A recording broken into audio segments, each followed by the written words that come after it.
We are watching a direct military escalation between the United States, Israel, and Iran. Geopolitical tradition suggests that a global superpower, backed by overwhelming force, should be able to resolve a conflict with a middle-tier state quickly and decisively. Instead, the coalition is currently bogged down in a physical reality of urban destruction and depleted resources, with no clear path to a stable conclusion.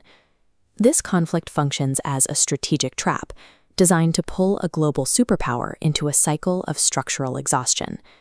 Victor Gao, a prominent Chinese scholar and lawyer, provides a framework for how Beijing views this entanglement. Gao argues that the current hostilities signal the point at which the existing global order, often called Pax Americana, begins to lose its internal coherence. His analysis rests on three pillars of global power that are failing simultaneously. First, military dominance. Second, economic hegemony. And third, diplomatic influence. By attempting to violently reassert its presence in the region, the Western coalition has inadvertently initiated its own dismantling. The first pillar to buckle is military dominance. Heavily sanctioned nations now use asymmetrical warfare, leveraging low-cost technology to neutralize the expensive, high-tech advantages of a superpower. Israel's missile defense systems, including the Iron Dome, were designed for different threats. They are now being overwhelmed by continuous, low-cost drone and missile swarms. This strain forces the United States into emergency redeployments of heavy hardware, like the THAAD system. Moving these massive units to the Middle East leaves other global allies exposed and vulnerable. This is possible because Iran no longer relies on Western infrastructure. They utilize China's Beidou system, an independent satellite positioning network that allows them to bypass American GPS control entirely. When trillion-dollar defense systems can be neutralized by cheaper, independent tech, absolute military supremacy ceases to exist as a Western monopoly. The second pillar, economic hegemony, is challenged at critical trade bottlenecks like the Strait of Hormuz, the primary artery for global energy. Iran's strategy involves selective closure of these narrow channels, blocking Western-aligned vessels while allowing friendly ships to pass safely.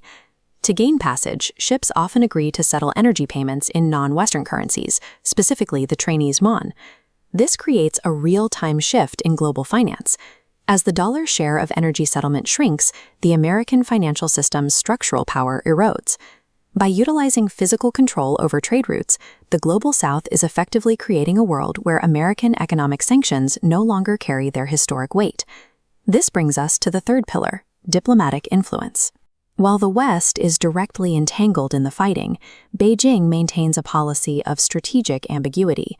China condemns the military aggression, but abstains from key UN votes. This allows them to maintain a distance from the direct conflict while strictly adhering to the letter of international law. This strategy positions China as a potential neutral mediator. Just as they brokered the peace between Saudi Arabia and Iran, they are waiting to step into the diplomatic vacuum left by the West. As the United States uses its diplomatic capital to manage a war, its rivals are accumulating influence by remaining outside of it. Gao warns that when these three pillars fail, they trigger a convergence of crises. The domino effect starts here. Localized military action halts energy exports, driving up costs, which creates an economic contraction threatening the stability of international financial systems. The most volatile threshold of this conflict is the ongoing discussion surrounding a potential nuclear escalation. Crossing this threshold would likely isolate the aggressor entirely from the international community and spark a defensive nuclear arms race throughout the Global South. Using the ultimate weapon of the old order would provide the final justification for the rest of the world to move away from it. The ultimate casualty of this devastating war is the global trust that once sustained a unipolar world order. This conflict has demonstrated that military force is no longer a guaranteed tool for dictating terms to an organized and resourceful Global South. By attempting to forcefully secure its dominance, the old hegemony has accelerated a shift in the global architecture. As the influence of the West recedes, a new multipolar reality is taking place.